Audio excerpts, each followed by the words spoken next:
Happy Wednesday and happy fall. We're 2 days into the fall season on this, the 23rd of September. I was so happy to pull my sweater out of my box in storage and put it on this morning.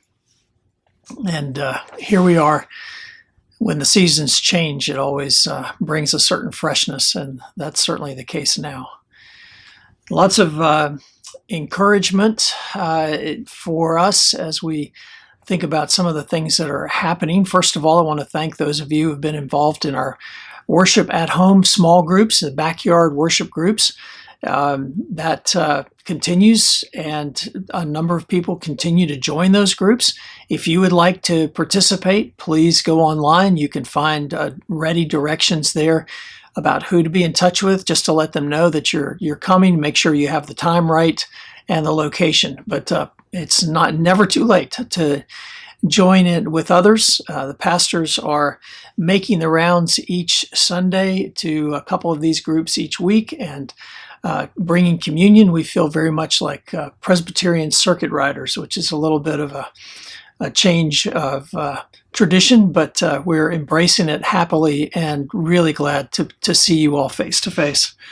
Other things that are happening in the spirit of the fall, the building is beginning to be used again on a very limited basis, so be sure and read below for the full announcement of that. Along with that, there are events happening for our middle schoolers and high schoolers, so please take advantage of those opportunities if they apply to you. Usually in the fall, Blacknell does something called Table Talk, and this fall is no exception. We're going to have an abbreviated form, and it will be remote, of course, but it's going to happen. And so we encourage you to keep your eye open for that event, and the details will be forthcoming.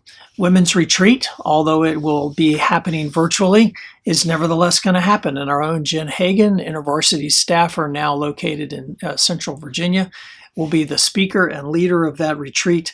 You will want to be a part of that if you can be.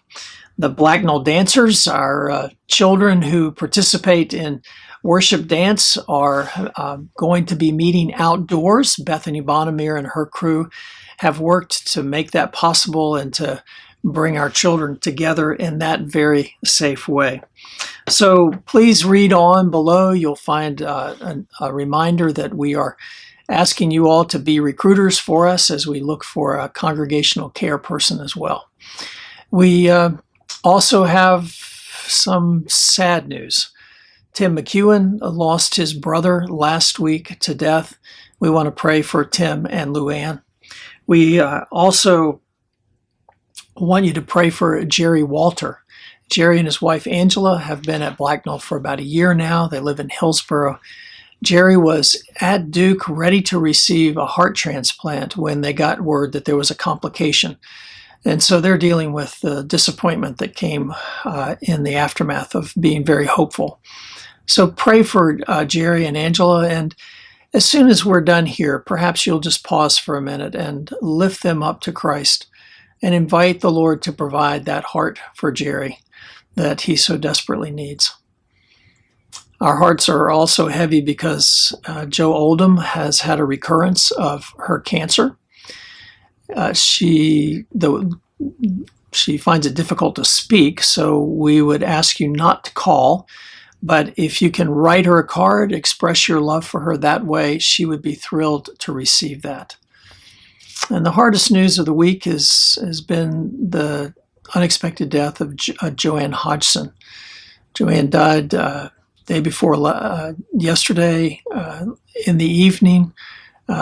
Accidentally, we're still in the midst of shock and grief about that. If you know the family, please pray for them, for the children and grandchildren. More about that as we know in terms of planning.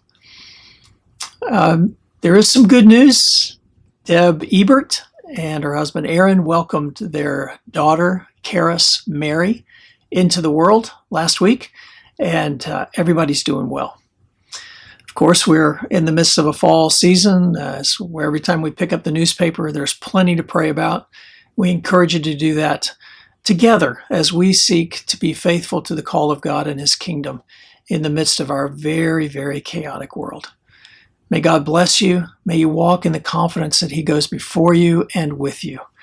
See you next week.